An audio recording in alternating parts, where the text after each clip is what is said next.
سابقوا إلى مغفرة من ربكم وجنة عرضها كعرض السماء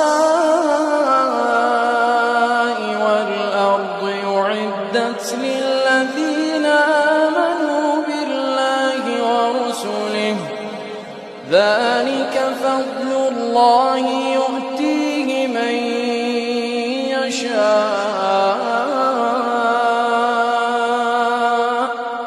والله ذو الفضل العظيم.